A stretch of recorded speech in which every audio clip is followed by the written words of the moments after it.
अगाडि क्यामेराले चलेको छ, तैपनि साथीहरूले समझदारी राखेर शान्त रहिदिनुहुन्छ भन्ने मैले ठानेको छु। सबै साथीहरू अवश्य नै शान्त रहनुहुनेछ। आज सम्मानित हुनुहुने नेपालको परिवर्तनको आन्दोलनमा, वामपन्थी आन्दोलनमा, लोकतान्त्रिक आन्दोलनमा असाधारण योगदान गरेर सम्मानित हुनुभएका हाम्रा अग्रज साथीहरू, आदरणीय व्यक्तित्वहरू, पार्टीका सम्पूर्ण नेता साथीहरू र सहभागी, आज यहाँ पार्टी प्रवेश गर्नुभएका प्रिय साथीहरू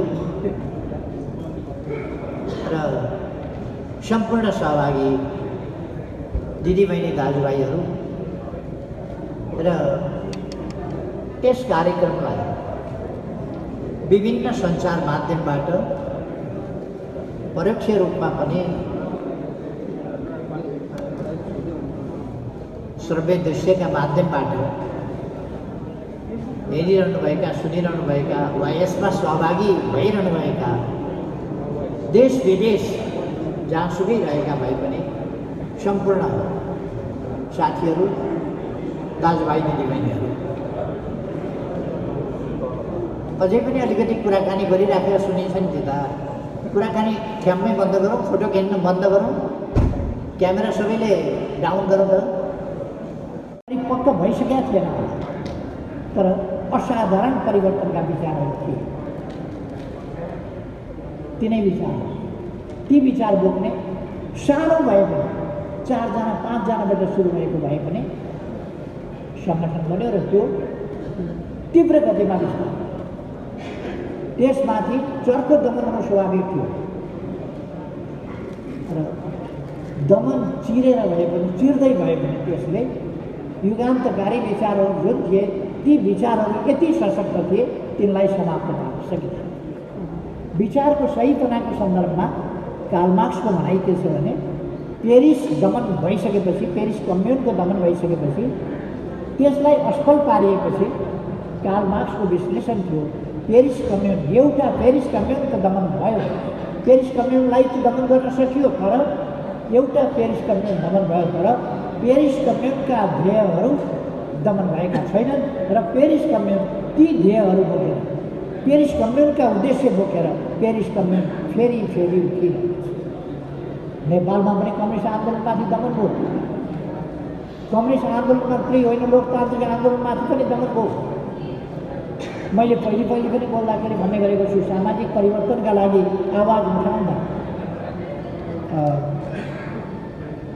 अछामका बाकावीर अथवा गोर्खाका लखनपाल अथवा भोजपुरका योगमाया अथवा अरू कृष्णलाल, रामेछापका कृष्णलाल अथवा अरू धेरै, र 97 सालमा पुग्दाखेरि त्यो 4 जनाको फाँसी दिएर खुलेआम हत्या। तर राणा शासन पल्टिन्छ।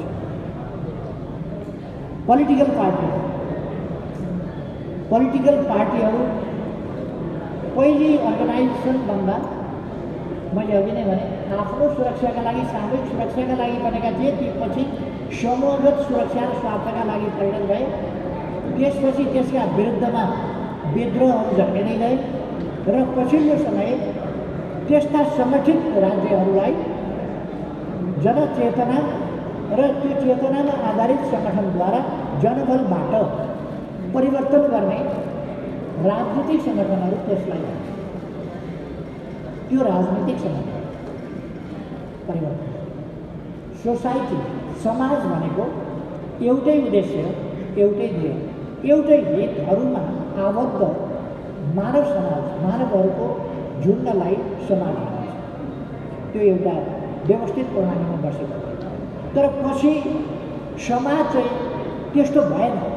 समाजको जे परिभाषा हो सोसाइटीको जे परिभाषा हो एउटै उद्देश्य एउटै हितमा आबद्ध भएको मानवहरूको जम्मा मानवहरूको बस्ती आवास झुन्ड त्यसलाई सोसाइटी भन्ने गरियो समाज भन्ने गरियो। तर समाजपछि चाहिँ विभक्त भयो शासक शासी माथिल्लो तल्लो धनी गरिब ठुलो सानो अनेकमा विभाजित भएपछि त्यो विभाजन मानवीय आकांक्षा होइन मान्छे मध्येका केही सानो स्वार्थी समूहले तयार गरेको डिजाइन अन्तर्गत आम जनता त्यसका विरुद्ध भएर यो आम जनताका लागि न्यायोचित समाज स्थापना गर्ने प्रयास निरन्तर अगाडि बढ्दै आउँदा नेपालमा पनि 2006 साल वैशाख 9 गते हाम्रा अग्रजहरू पुष्पलाल नारायण विलास नरबहादुर कर्मचारी मोती देवी के गोविन्द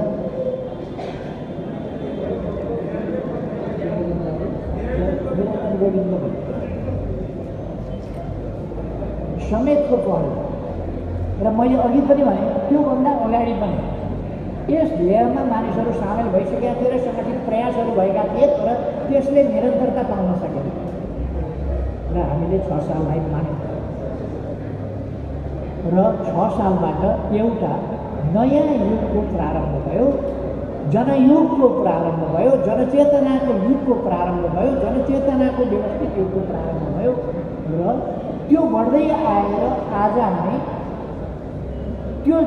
त्यस चेतनाको युगलाई परिवर्तनको युगलाई प्रतिनिधित्व गर्ने जुन विचार र संस्था बन्यो त्यो विचार र संस्थाको आज आइपुग्दा त्यसको स्वरूप के छ भन्दा त्यो विचारको स्वरूप जनताको बहुदलीय जनवाद छ। त्यसले आजको समय अनुसार गन्तव्य समृद्ध नेपाल सुखी नेपाली प्रयास त्यसले सामाजिक न्याय र समानता सहितको कुराहरू अगाडि सारेका छ। त्यसरी आज आइपुग्दा कम्युनिस्ट पार्टी या राजनीतिक पार्टीले सुरुमा कुनै राजनीतिक पार्टीले के भन्ने गर्छन् भने नेपाली कङ्ग्रेस पनि अलिकति हाउभाउ गर्छ हामीलाई हिंसामा विश्वास गर्नेको रूपमा परिभाषित गर्न खोज्ने र आफू चाहिँ शान्तिवादीको रूपमा परिभाषित गर्न खोज्ने। नेपाली काङ्ग्रेस पनि स्थापना हुँदा बल प्रयोग गरेर राज्य सत्ता कब्जा गर्ने र राणाशाही उल्टाउने नीतिका साथ स्थापना भएको थियो। कम्युनिस्ट पार्टी पनि त्यसै गरी बल प्रयोगद्वारा राज्य सत्ता प्राप्त गर्ने र न्यायोचित समाज स्थापना गर्ने नीतिका साथ नै स्थापना भयो। काङ्ग्रेसले पनि 7 सालमा हतियार उठाएको हो हामीले पनि हतियार उठाएका हौँ 7 साल।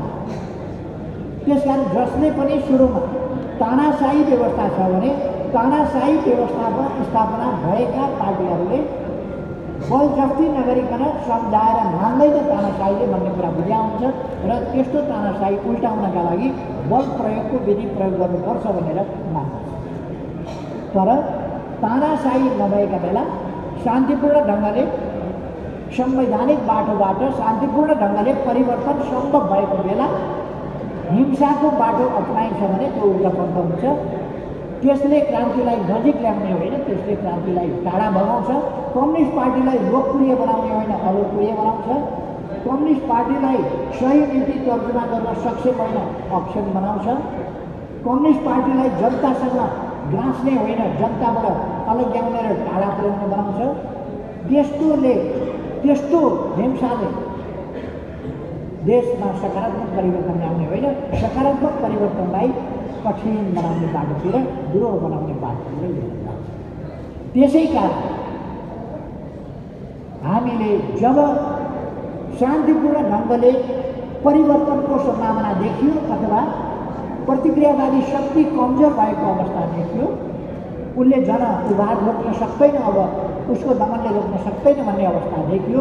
यस्तो अवस्थामा हिंसा जरुरी छैन भनेर हाम्रो पार्टीले ट्याक्टिकल्ली होइन, कार्यनीतिक हिसाबले होइन, रणनीतिक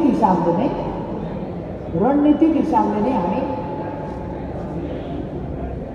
शान्तिपूर्ण बाटोबाट सामाजिक परिवर्तन गर्छौँ भन्ने उद्देश्य।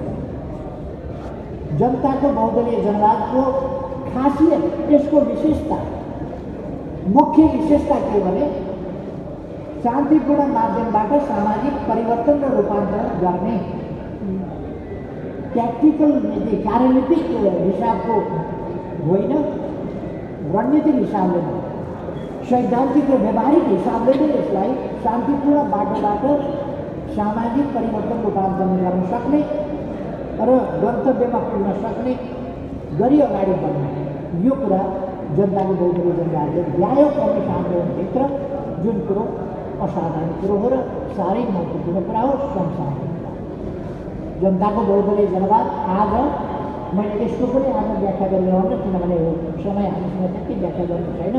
तर जनताको बहुदलीय जनवाद आजको मार्क्सवाद हो, आजको लेनिनवाद हो, आजको कम्युनिस्ट पार्टीले अपनाउनु पर्ने सिद्धान्त हो, नीति हो, विचार हो, आजको कार्यक्रम हो। योद्धा उसलाई पराजितै गर्न सकिँदैन। किन पराजित गर्न सकिँदैन भनेर खोज्दा ऊ धरती उसले हरदम छोएको हुन्छ, धरतीबाट उठाइन मान्दैन। धरती छोड्ने बित्तिकै, धरतीबाट अलग हुने बित्तिकै ऊ कमजोर हुन्छ, त्यस कारण उसको अन्त्य हुन्छ। त्यो बुझेपछि उसलाई मार्न धरतीबाट अलग भयो।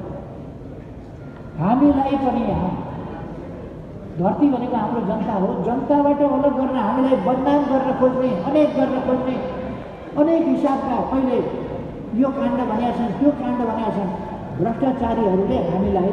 जसले बोइङ खायो त्यसैले बोइङ काण्ड भन्छ, जसले 24 लाख औषधिको डोज, भ्याक्सिनको डोज गायब गर्छ उसैले हामीलाई झुटो आरोप लगाउँछ। एमाले 5000मा उसलाई, एमाले सरकारमा हुँदा 5000मा एउटा भ्याक्सिन बेच्या थियो। यस्ता कुरा मन्त्रीको कुर्सीमा बसेर बोल्छ प्रतिक्रियावादीहरूले। त्यो हामीलाई जनताका बजारबाट गिराउन खोजेको र जनताबाट अलग गर्न खोजेको हो। तर हामी जनताबाट अलग हुने खालका काम गर्दैनौँ, अलग हुने खालका कामहरू गर्न हुँदैनौँ। हामी जनताबाट हुने खालका। त्यसो भए म हाम्रो कम्युनिस्टहरूलाई आग्रह गर्न चाहन्छु आज पार्टी स्थापनाको 74औं स्थापना दिवसको सन्दर्भमा कि हामीले जनताले मन पराउने काम मात्रै गरौँ, जनताले मन नपराउने काम नगरौँ। हाम्रो शील स्वभाव आनी बानी अरूको भन्दा फरक उन्नत हुनुपर्दछ, परिष्कृत हुनुपर्दछ। हाम्रो हरेक कार्यकर्ता नमुनाको रूपमा, अनुसरणीय व्यक्तिको रूपमा, कार्यकर्ता कस्तो हुनुपर्छ भन्दा, पार्टीको कार्यकर्ता कस्तो हुनुपर्छ भन्दा तपाईँ हामीलाई दृष्टान्तको रूपमा मान्छेले देखाउने गरी त्यो अनुसरणीय व्यक्ति हुने गरी जनताको सेवामा समर्पित भएर, देशको सेवामा समर्पित भएर देखाउने हिसाबले हो।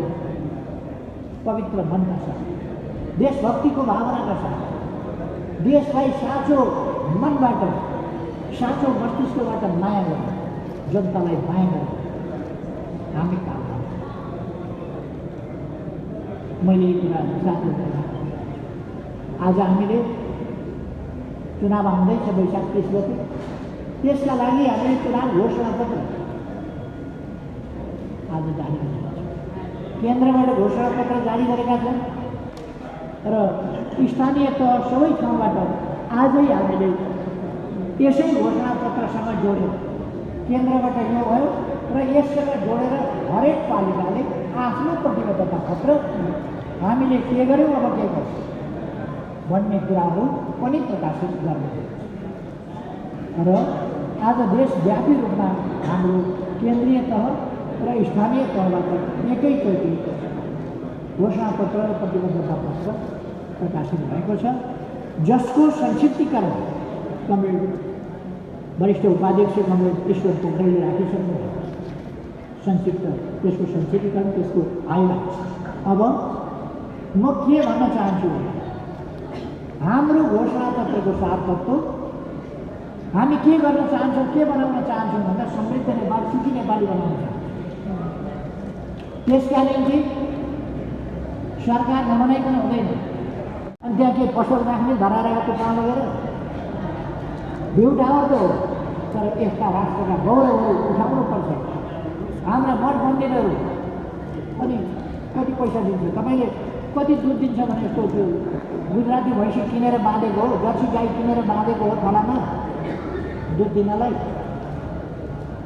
यस्ता कुराहरू हुने रङ्गशाला बनाएर एमाले समाप्त पार्यो। म युवाहरूलाई भन्न चाहन्छु, रङ्गशाला खेल मैदानहरू युवाहरूका लागि रङ्गशालाहरू एमाले निर्माण गर्नेछ, खेल मैदानहरू निर्माण गर्नेछ।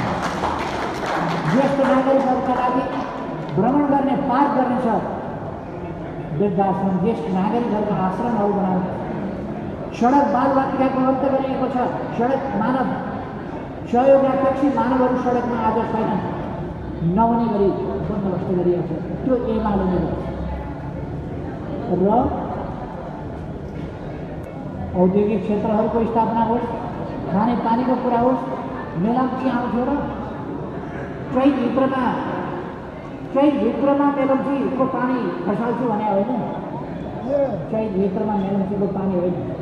मेलम्चीको पानी खस्दैन, त्यति बेला यिनीहरूले पानी ल्याउँछन् जति बेला बाढी पर्छ।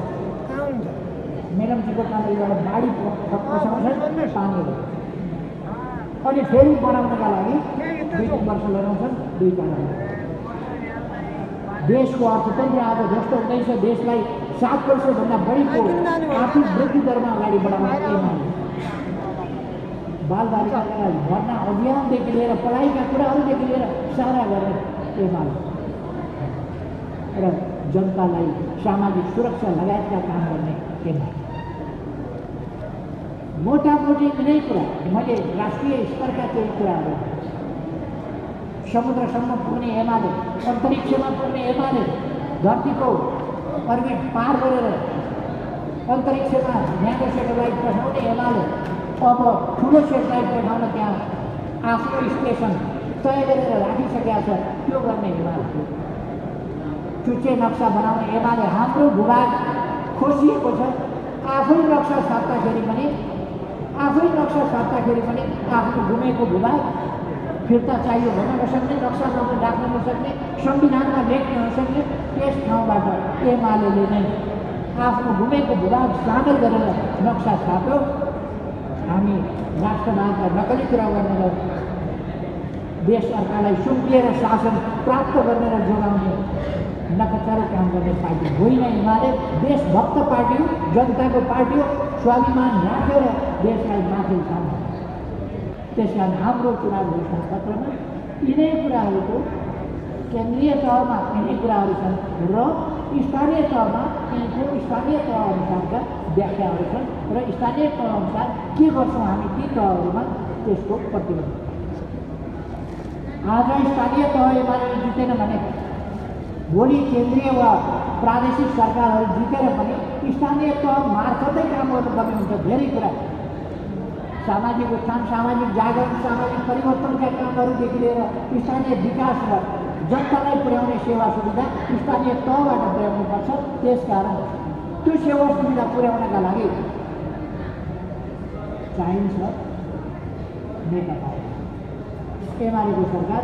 एमालेको सरकारमा पनि स्थानीय तह भएन भने त कसरी गर्ने? त्यसकारण चाहिन्छ स्थानीय सरकार। यो विचारसहित, यो भिजनसहित, यो अठोटसहित, यो सङ्कल्पसहितको एमालेलाई स्थानीय तहमा हामीले बहुमत दिलाउन सकेनौँ भने देशले दुर्भाग्य भन्नु। त्यसकारण सम्पूर्ण देशवासी दिदीबहिनी दाजुभाइहरूलाई निर्वाचन घोषणापत्र र प्रतिबद्धता पत्र जारी गरिरहेको यस घडी आग्रह गर्न चाहन्छु। देशको भविष्य, तपाईँ हाम्रो सन्ततिको भविष्य, तपाईँ हाम्रा भावी सन्ततिको भविष्य कुनै संकीर्ण स्वार्थ दरकारमा अन्धकारमा पर्न नदेऊ। देशमा छाउनुपर्छ सूर्य, आउनुपर्छ एमाले। अब देशमा छाउने सूर्य हो, आउने एमाले हो, तब मात्रै समृद्ध नेपाल सुखी नेपाल। यस कारण आग्रह गर्न चाहन्छु, समृद्ध नेपालमा सुखी नेपाल। त्यस दिशामा अहिलेबाट हेरेनौँ भने एकैचोटि त्यो काम लिएर आउँदैन। त्यो मौसम बिग्रिएर वर्षिने असिना होइन। मौसम त 5 बलले बिगारेकै छन्। अर्थतन्त्र के हुँदैछ, विकास निर्माण के हुँदैछ, हामीले घोषणा गरेका बाटा खारिज भएका छन्। हामीले 396 हस्पिटल एकैचोटि शिलान्यास गऱ्यौँ, अहिले त्यो हस्पिटल अलपत्र कटौती भएका छन्, बजेट कटौती भएको छ। हामीले कति बाटाहरू एकैचोटि शिलान्यास गऱ्यौँ, ती अलपत्र परेका छन्, तिनको बजेट कटेको छ, ती कार्यक्रमबाट हटेका छन्। र अब देश यस्तो बेहालको अवस्थामा आयात गर्न सकिराखेको छैन, केही पनि आयात गर्न सक्ने अवस्थामा छैन। आज हामीले पार्टी कार्यालय पनि थापाथलीबाट यहाँ सारेका छौँ। अब हाम्रो पार्टी कार्यालय यहीँबाट चल्छ। यो स्थान चाहिँ तुलसीलाल स्मृति प्रतिष्ठान हो, तर नेकपा एमाले यो स्मृति प्रतिष्ठानको परिकल्पना गर्न, यसको निर्माण गर्न, यसका लागि जग्गा प्राप्त गर्न, यसका भवन निर्माण गर्न र यसलाई अझ मोडर्नाइज गर्दै जान र यसलाई भाडामा लिएर, यो प्रतिष्ठानलाई भाडामा लिएर नेकपा एमाले आफ्नो कार्यालय चलाएको छ। प्रतिष्ठानको दुरुपयोग गरेको होइन, भाडामा लिएर चलाएको छ। अब हाम्रो कार्यालय आफ्नै नबनेसम्म, आफ्नै कार्यालय नबनेसम्म हामी यहाँ राख्नेछौँ। त्यो भनेको करिब 4 वर्ष होला। आउँदो निर्वाचनभन्दा पछि तुरुन्तै हाम्रो केन्द्रीय कार्यालय निर्माणको काम अगाडि बढ्नेछ र हामी आफ्नै एमाले लायकको भव्य आधुनिक सुविधा सम्पन्न केन्द्रीय कार्यालय निर्माण गर्नेछौँ र त्यसमा यहाँबाट कार्यालय, केन्द्रीय कार्यालय स्थानान्तरण हुनेछ। तबसम्म हामी यहाँ रहेका छौँ। यो पनि हाम्रो एउटा उपलब्धि हो। भूकम्पले हामीलाई हाम्रो कार्यालय भत्काएर हामीले बिरालोले छाउरा सारे जस्तो कहिले सामग्री लिएर एकातिर, कहिले अर्कातिर, कहिले अर्कातिर सारेर हिँड्नु परेको छ, कहिले घर घरमा बाँड्नु परेको छ। त्यस स्थितिबाट यहाँ अलिकति हाम्रो बस्न सकिने गरेको फराकिलो ठाउँ हामीले भेटेका छौँ। अब अनुकूल ठाउँमा निकट भविष्यमा हामी आफ्नै केन्द्रीय कार्यालय निर्माण गरेर अगाडि बढ्नेछौँ। केन्द्रीय कार्यालय निर्माण त ठुलो कुरा होइन। हामीसँग महाधिवेशन अगाडि 8,55,453 सदस्य थिए महाधिवेशन अगाडि। अहिलेसम्म त कति सदस्य थियो, दिनै पछि प्रवेशको लहर छ। कति सदस्य पहिलेको सदस्यभन्दा थोरै प्रवेश गरे कि अलिक धेरै प्रवेश गरेकै थाहा छ। त्यस कारण अहिले कमसेकम 12-15 लाख पुगिसक्यो होला सदस्य। यस पार्टीले एउटा कार्यालय बनाउने धेरै ठुलो कुरा होइन। फेरि कार्यालय त कत्रो कुरा भयो, देशै बनाउने भनेर हेरेको पार्टीलाई कार्यालय। अब हामी पहिले चुनाव निर्वाचन जित्ने र देशलाई नै नयाँ बनाउने सङ्कल्पमा इँटा ठोकेर अगाडि बढ्ने यस कदममा हामी सबै आत्मविश्वासका साथ अगाडि बढौँ। आज यो पार्टी देशको प्रमुख पार्टी, वैचारिक हिसाबले, साङ्गठनिक हिसाबले, आन्दोलनको हिसाबले, व्यवहारिक हिसाबले, हरेक हिसाबले प्रमुख पार्टी। आज नेपालको विचारको स्तर के हो भने एमाले स्ट्यान्ड हो। कतिवटा यसो मेटेरियल्समा लेखा देखिन्छ नि, अमेरिकन स्ट्यान्डर्ड। हामी नेपालमा भन्न चाहन्छौँ एमाले स्ट्यान्डर्ड। वैचारिक स्ट्यान्डर्ड एमाले स्ट्यान्डर्ड, सङ्गठनिक स्ट्यान्डर्ड एमाले स्ट्यान्डर्ड, कामको स्ट्यान्डर्ड एमाले स्ट्यान्डर्ड, मिटिङ बैठक आदि इत्यादि सञ्चालन गर्ने एमाले स्ट्यान्डर्ड, नीतिहरू एमाले स्ट्यान्डर्ड। राष्ट्रिय नीति भनेका एमालेका नीति हो। एमालेका नीति राष्ट्रिय नीति हो। एमालेका नीति छुट्टै, राष्ट्रिय नीति छुट्टै अब हुँदैन। किनभने एमाले भनेको देशको सबभन्दा एडभान्स अर्गनाइजेसन, यसका नीति राष्ट्रिय नीति। त्यसर्थ राष्ट्रिय नीति कार्यान्वयन गर्न राष्ट्रिय तहमा एमाले हरेक ठाउँमा तिनै तहमा एमालेको सरकार चाहियो। यसपल्ट साथीहरूले के नारा गर्नुभएको छ? 7-0-7-7 के पो भन्नुहोस् न नारा?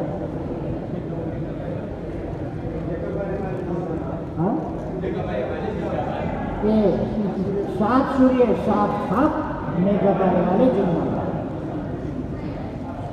अब हामी त्यसै अभियानमा यो वैशाखभरि जोड्नेछौँ। 7-0-7-7 नेकपा एमाले जिम्मा। मेरो भनाइ अहिले यति नै। धन्यवाद।